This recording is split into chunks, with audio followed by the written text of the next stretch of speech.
Sorry. No, this is great.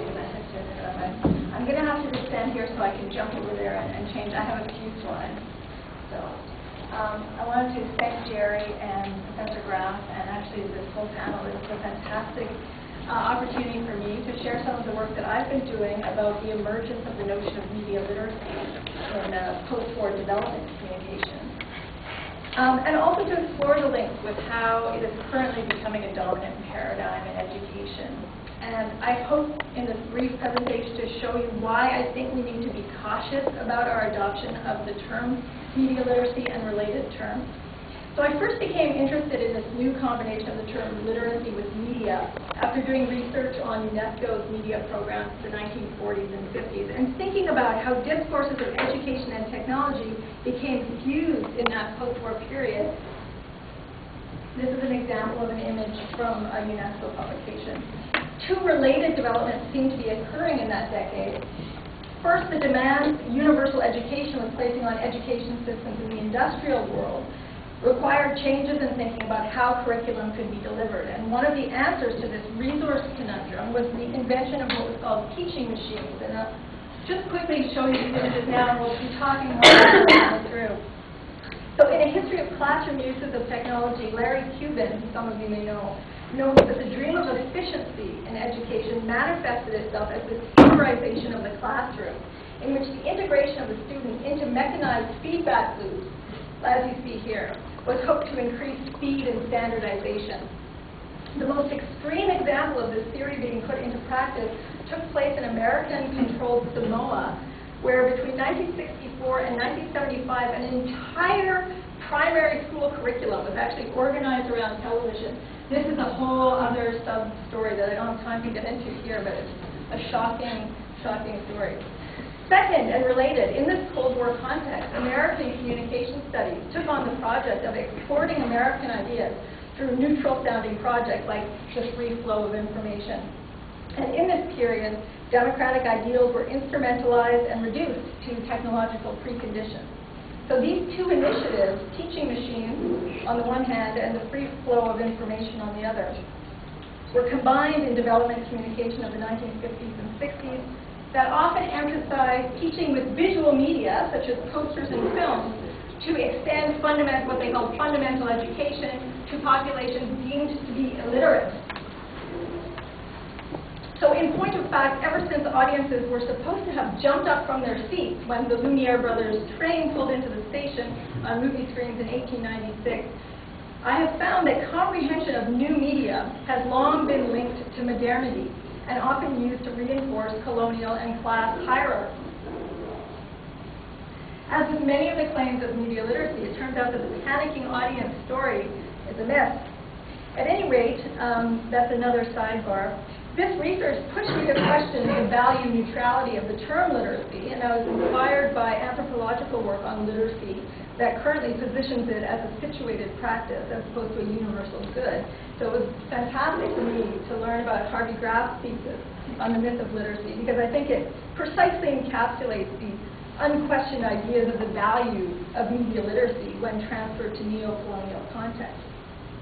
That's just a very brief summary. But given this history, you can imagine my surprise at the current purchase of the terms media and visual literacy. Dozens of books have been published in this area in the past 5 years.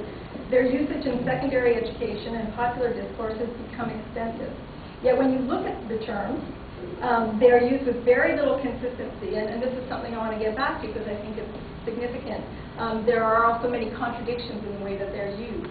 For purposes of simplification, I'm going to identify 4 distinct uses of related terms. So the first one is literacy in the digital age. This discourse comes from the perspective of digital humanities, which is a term that with its own inherent problems, I think Jerry and Samir have already indicated, and asks the question of how the technological interface affects the apprehension of written text.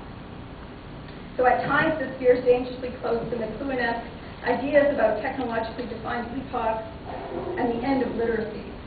But at its most engaging, this strain of research takes the form of Catherine Hale's fascinating discussions of code as the new dominant cultural language. So that's one area. The second area that you see a lot is visual literacy. This is an area that's often, or a term that's often rooted in the field of cognitive science, and many studies in this vein describe the most effective ways to communicate information in visual form. So this strain of research tends to avoid the discussion of cultural frameworks in favor of innate human abilities. You often nowadays hear students telling you that they are visual learners. And this is a piece of language that they pick up in school that is part of it. It's meant to emphasize different learning styles. Now, I appreciate there's some real value there, but hearing that always makes me cringe because it's precisely this biologistic approach that has traditionally played into problematic claims about superior and inferior abilities. So to be very clear about this, being a visual learner traditionally meant that you were unable to master the more culturally significant domain of abstract thought. Confusingly, though, when art history decided to reframe itself as visual culture studies in the 1980s, scholars began using the term visual literacy there to refer to the opposite thing, which was the knowledge about the history of art, which is an exclusively cultural use of the term. And these are some votes from that side of it. Arguably, it is also a way to sidestep accusations against art history of Eurocentrism while still sustaining the dominance of Western art in the discussion of visual culture, and you can see that from a couple of these covers. So the third area that you find is multimedia literacies, and this slide actually combines the third and fourth. Multimedia literacies, I'll just quickly go through, it's an extremely capacious term.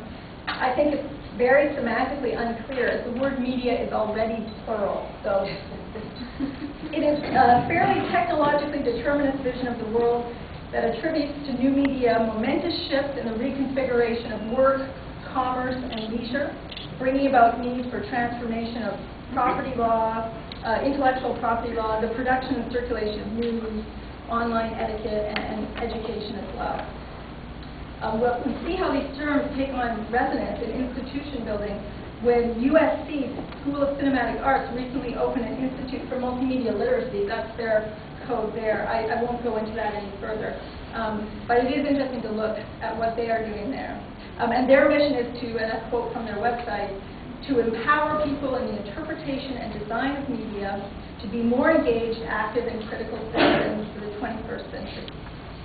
So my final term, then, is media literacy, which is used as a term for assessing the value and origin of media text by either the media industries or by social critics.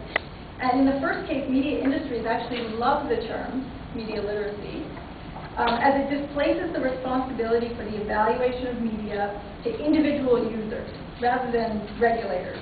If you find that representations of poor people in the media are offensive, that is your reading, rather than a structural feature of mainstream media text. And I would like to note that the main sponsors of the Media Awareness Network, who have been running Media Literacy Week in Canada since 2006, and it's next week, are currently YouTube, Bell, and the Entertainment Software Association of Canada. So these are curious partners, I think, for various teachers' federations that are combined with them. And this is a slide from their educational PowerPoint that they supply on their website. So in the context, the way they are defining media literacy, active user means good consumer. But media literacy is used in another way, which is by social critics, arguing that if students make their own media text, they will achieve new understanding of the constructiveness of all media text. So that's something to keep in mind, that there is this conflicting use. So across the humanities and social sciences, many disciplines are jumping onto this literacy paradigm. And the question, one of the questions this raises for me is why, and why now? So I will just sum up quickly because Jerry's giving me the signal.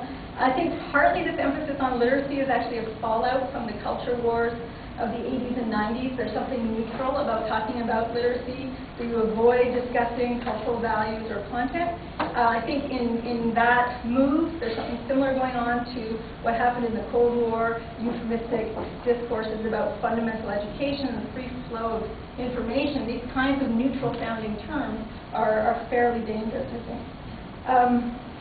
But mostly it seems to me that the current emphasis on media literacy reflects the instrumentalization of education that has been going on for the better part of the last century. Just as with teaching machines of the 1950s, today's emphasis on technological education prepares students to be cogs in a mighty wheel while promising freedom and individual self-determination. Technological imperatives become the ultimate excuse to create standardization and conformity in educational outcomes, while simultaneously paying lip service to democratic participation. And this is a theme that we see all too well in our educational institutions. Abandoning students to their machines or making corporate production values the end goal of public education seems in many ways like the antithesis of education for democracy. I have a few more remarks that I would like to have made about how this new paradigm really fits very well with neoliberalization. It's the radical individualization of learning. It offloads to the individual and the family responsibility for not only for what is understood about the media and from the media, but also about access, about providing access to media, which becomes the prerequisite for citizenship. Media literacy in many ways has become about teaching the correct, and by correct is meant legal, but also culturally endorsed, use of new media technologies, which dovetails very nicely with the neoliberal model of citizenship. Unfortunately, I will have to, just randomly end there. Thanks very much.